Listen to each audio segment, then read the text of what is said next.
Shalom teman-teman yang ada di rumah. Shalom juga teman-teman yang ada di tempat ini. Senang sekali kita dapat kembali beribadah di minggu kedua di bulan ini. Meskipun kita belum bisa berkumpul dalam satu ruangan, tapi saya percaya kasih Tuhan selalu menyertai kita, amin. Sebab firman Tuhan pelita bagi kaki kita dan janji-janji Tuhan terang bagi jalan-jalan kita. Mari kita angkat pujian. Ku kan terbang tinggi di. Mari ikut gerakan kita. Kita akan bergerak bagi Yesus Kristus atas pujian kita.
Rentangkan tangan kita.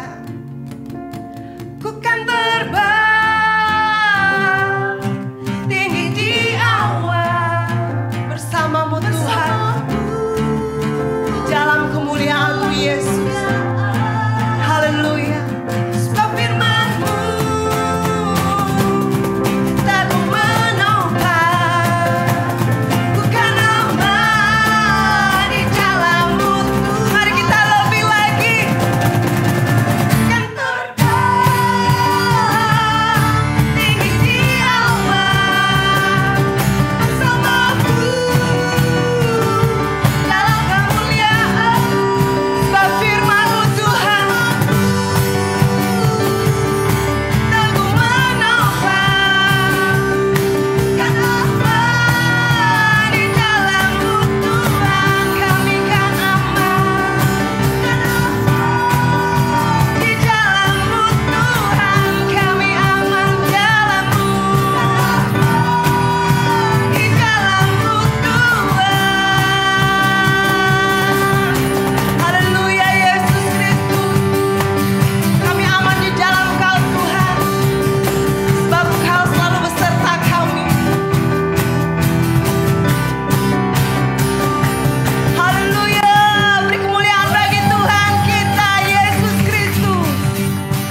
angkat kedua tangan kita, dengan sungguh kita katakan,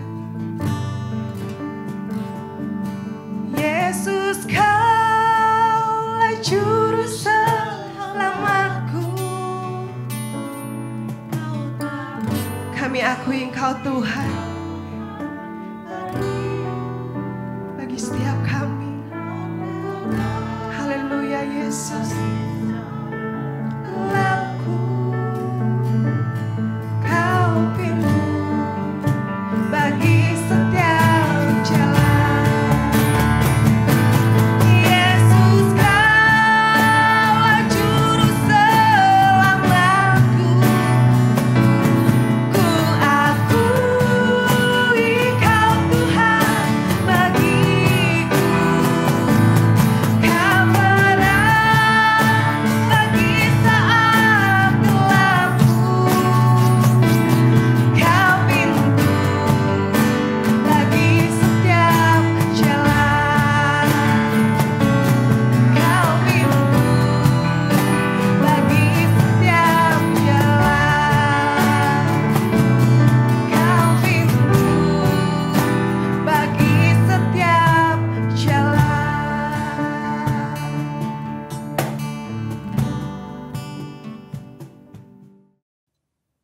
Salam anak-anak youth yang berjiwa muda. Berjumpa kembali kita dengan ibadah kita di malam hari ini. Malam hari ini saya akan menyampaikan firman Tuhan. Bila kebenaran firman Tuhan bisa menguatkan kita semua. Ya teman-teman, bila firman Tuhan terus menolong kita dalam segala hal. Saya percaya firman Tuhan itu berkuasa. Dia tidak pernah berubah. Dia selalu up to date. Dari hari ke hari, dari zaman ke zaman. Dia tidak pernah berubah. Firman Tuhan akan selalu tergenapi dalam kehidupan kita. Mari anak-anak muda, teman-teman, sebelum kita mendengar sama-sama firman Tuhan, kita mau berdoa terlebih dahulu. Bapa di surga, terima kasih untuk kebenaran firman Tuhan. Dan terima kasih untuk teman-teman kami, anak-anak muda, anak-anak youth dimanapun berada yang bersama-sama dengan kami di hari ini, di malam hari ini bergabung dalam ibadah youth. Kiranya Tuhan memberkati kehidupan teman-teman kami dimanapun. Mereka tetap setia, mereka tetap bertumbuh, dan mereka tetap cinta Tuhan. Mereka tetap orang-orang yang bergairah, punya semangat, punya visi, punya cita-cita yang kuat meraih masa depan mereka. Dan Tuhan yang membuat mimpi mereka menjadi nyata. Sebab di dalam Tuhan tidak ada yang mustahil. Berkati hamba-Mu, urapi bibir mulut hamba-Mu, taruh firman-Mu di bibir mulut hamba-Mu. Terima kasih Tuhan. Dalam nama Tuhan Yesus, haleluya.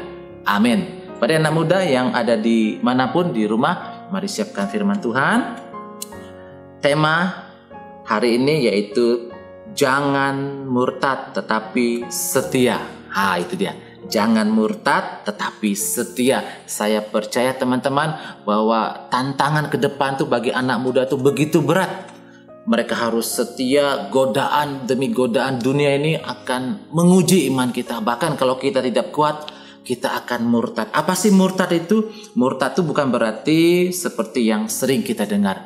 Dia awalnya agama Kristen, tiba-tiba pindah ke agama seberang. Bukan begitu teman-teman. Tapi murtad itu artinya ia tahu kebenaran tetapi dengan sengaja keluar dari jalur kebenaran. Atau awalnya orang percaya, kemudian dia meninggalkan Tuhan atau undur dari Tuhan. Itulah murtad. Yaitu kita akan membaca di Lukas 8. Judulnya di perikop itu perumpamaan tentang seorang penabur. Ayat yang keempat, ketika orang banyak berbondong-bondong datang, yaitu orang-orang yang dari kota ke kota mengambungkan diri kepada Yesus, berkatalah Yesus dalam suatu perumpamaan, adalah seorang penabur keluar untuk menaburkan benihnya. Pada waktu ia menabur, sebagian benih itu jatuh di pinggir jalan, lalu diinjak orang dan burung-burung di udara memakannya sampai habis. Sebagian jatuh di tanah yang berbatu-batu, dan setelah tumbuh ia menjadi kering karena tidak mendapat air. Sebagian lagi jatuh di tengah semak duri, dan semak itu tumbuh bersama-sama dan menghimpitnya sampai mati. Dan sebagian jatuh di tanah yang baik, dan setelah tumbuh berbuah 100 kali lipat. Setelah berkata demikian, Yesus berseru, siapa mempunyai telinga untuk mendengar, hendaklah ia mendengar. Murid-murid bertanya kepada Yesus, apa maksud perumpamaan ini? Yesus menjawab, kepada kamu diberi karunia untuk mengetahui rahasia kerajaan Allah, tetapi kepada orang-orang lain hal itu diberitakan dalam perumpamaan, supaya sekalipun memandang mereka tidak melihat, dan sekalipun mendengar mereka tidak mengerti. Inilah arti perumpamaan itu. Benih itu ialah firman Allah. Jadi ingat teman-teman, benih itu adalah firman Allah. Yang jatuh di pinggir jalan ialah orang yang telah mendengarnya, kemudian datanglah iblis lalu mengambil firman itu dari dalam hati mereka, supaya mereka jangan percaya dan diselamatkan. Yang jatuh di tanah yang batu-batu ialah orang yang mendengar firman Tuhan, menerimanya dengan gembira, tapi mereka itu tidak berakar. Mereka percaya sebentar saja, dalam masa pencobaan mereka murtad.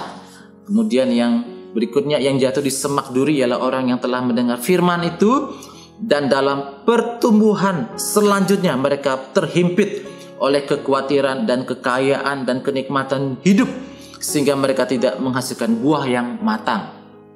Yang jatuh di tanah yang baik ialah orang yang setelah mendengar firman itu menyimpannya dalam hati yang baik dan mengeluarkan buah dalam ketekunan. Jadi ada 4 tipe iman orang Kristen yang Tuhan gambarkan mengenai perumpamaan tentang seorang penabur. Tipe yang pertama itu di ayat yang ke-12, yaitu benih yang jatuh di pinggir jalan. Ialah orang yang telah mendengarnya, kemudian datanglah iblis lalu mengambil firman itu dari dalam hati mereka, supaya mereka jangan percaya dan diselamatkan. Jadi tipe yang pertama orang Kristen mengenai imannya, yaitu benih itu, firman itu jatuh di pinggir jalan, adalah menggambarkan orang yang mendengar firman Tuhan tetapi tidak mengerti maksud firman Tuhan tersebut, karena ia tidak mempersiapkan hatinya untuk firman Tuhan, untuk firman Tuhan bisa bertumbuh dan berakar. Jadi penyebab dia bisa meninggalkan Tuhan, bisa murtad, bisa undur dari Tuhan adalah karena hatinya tidak dipersiapkan oleh firman Tuhan untuk mendengarkan firman Tuhan, sehingga dia tidak mengerti tentang maksud firman Tuhan.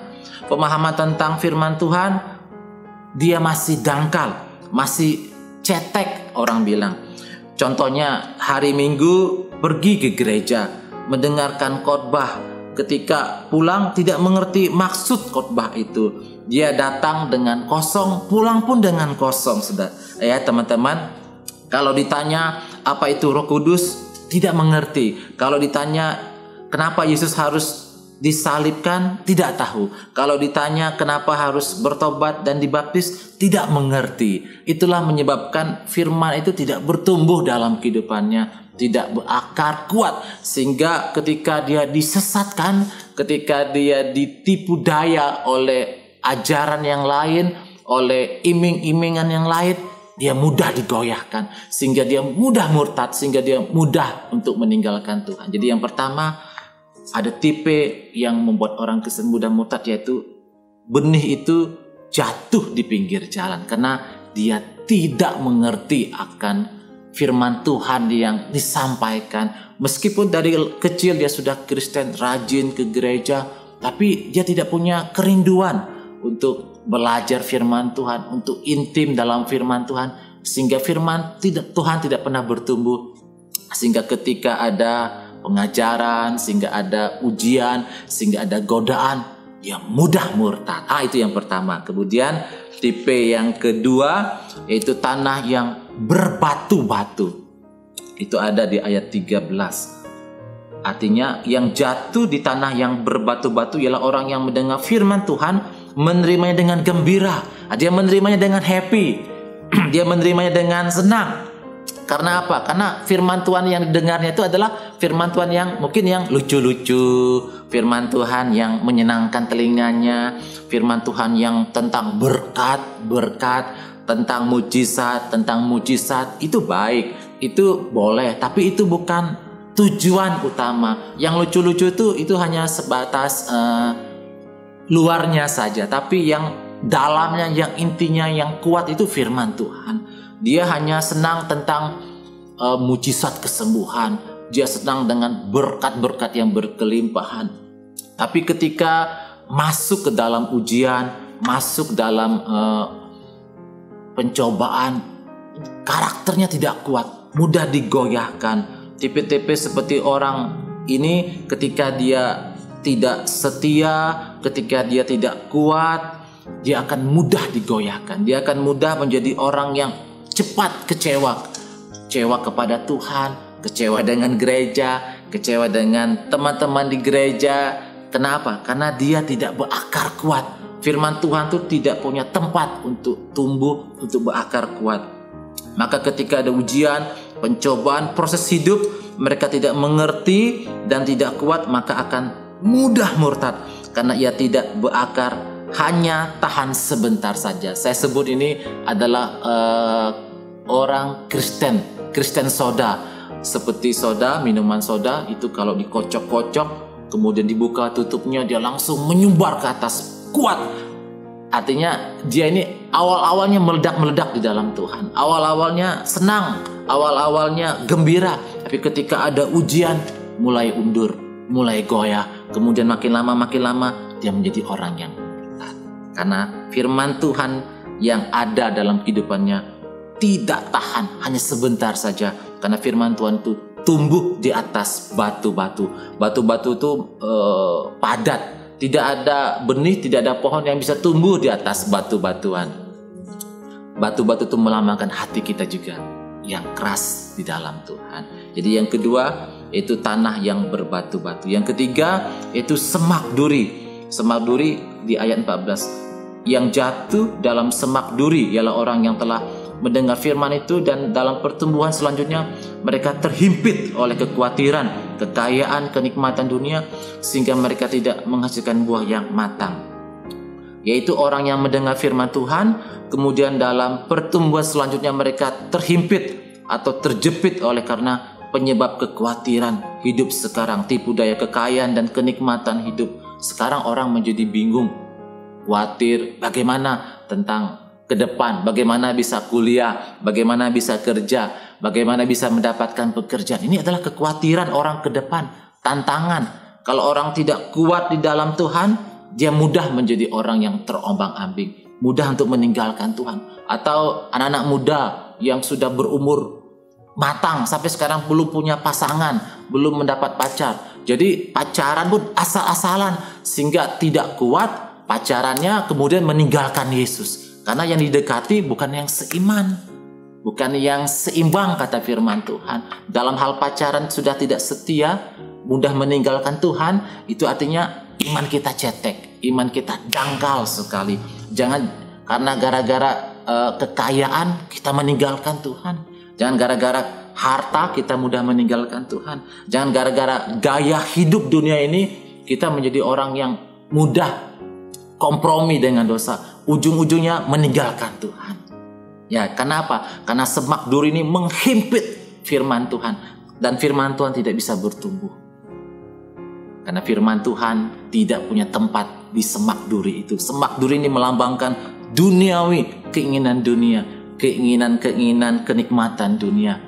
Sehingga ketika firman Tuhan itu terhimpit, tidak bisa tumbuh berbuah, kita akan murtad, saudara. Ya teman-teman, jadilah orang yang hidupnya bukan di level ini. Yang ketiga tadi yaitu semak duri. Yang terakhir itu tanah yang baik, ada di ayat 15. Yang jatuh di tanah yang baik yaitu ialah orang yang mendengarkan firman itu, menyimpan dalam hati yang baik dan mengeluarkan buah dalam keturunan. Yaitu orang yang mendengar firman Tuhan dan memahaminya, dan selanjutnya ia menghidupi firman Tuhan sehingga firman Tuhan itu bertumbuh, berakar, terus berbuah. Yaitu kita mendengarkan firman Tuhan, kita harus mengerti, kita harus paham, sehingga firman itu kita hidupi dalam kehidupan kita sehari-hari, dan firman itu akan mendapat tempat yang baik di hati kita. Dia akan tumbuh, berbuah, berakar. Ada yang 30, 60, bahkan 100 kali lipat. Hatinya melekat kepada Tuhan dan hidupnya benar-benar mencerminkan Kristus, selalu jadi berkat. Itu tipe iman yang terakhir, yaitu tanah yang baik. Kehidupannya selalu mencerminkan Kristus dan selalu jadi berkat. Karena firman Tuhan berkata di Yohanes 15, kehidupan kita itu seperti pohon. Ketika pohon itu ditanam, pasti tujuan satu, supaya dia berbuah. Kalau tidak berbuah, pasti ditebang, pasti dipotong. Demikianlah kehidupan kita. Kehidupan kita harus terus dibersihkan Tuhan. Memang sakit dibersihkan, tapi tujuannya baik, supaya kita bisa berbuah. Buah itu dia tidak dinikmati dirinya, tapi bisa dinikmati orang lain. Begitu juga dengan hidup kita. Bila hidup kita berbuah, dan hidup kita bisa jadi berkat, bisa dinikmati orang lain, sehingga kehidupan kita berdampak. Jadilah orang yang hidupnya berdampak. Karena tantangan ke depan ya teman-teman, Anda semua yang masih muda, begitu berat. Karir panjang, pasangan hidup banyak pilihan. Terkadang kita bingung. Jangan sampai kita meninggalkan, melepaskan iman kita hanya karena pasangan hidup, hanya karena pekerjaan, hanya karena kenikmatan dunia, hanya karena harta. Kita meninggalkan Kristus, meninggalkan iman kita. Itu artinya iman kita cetek, iman kita masih kerdil. Tapi teruslah bertumbuh ya teman-teman. Kami dukung, kami terus memberkati, kami dukung lewat doa semuanya, sehingga teman-teman maju terus di dalam Tuhan. Percaya bahwa bersama Tuhan kita punya masa depan. Meskipun kita masih muda, percaya Tuhan sudah merancangkan masa depan teman-teman itu yang luar biasa. Masa depan yang sungguh ada. Haleluya. Demikian firman Tuhan yang bisa saya bagikan. Biarlah kehidupan kita adalah kehidupan yang terus bertumbuh, kehidupan yang terus semangat melewati hari-hari ke depan, karena orang yang semangat adalah orang yang mampu menanggung segala ujian, segala penderitaan. Biarlah segala ujian yang datang membuat kita semakin naik, kita bisa lulus. Kenapa? Karena kita mengerti, karena kita paham akan pergumulan, akan firman Tuhan yang telah kita terima dalam kehidupan kita. Mari kita satu dalam doa. Terima kasih Tuhan, biarlah kami menjadi firman Tuhan yang ada di tipe yang keempat, yaitu tanah yang baik, sehingga hidup kami menjadi tanah yang baik untuk firman Tuhan tumbuh, berakar kuat, dan berbuah 30, 60, dan 100 kali lipat.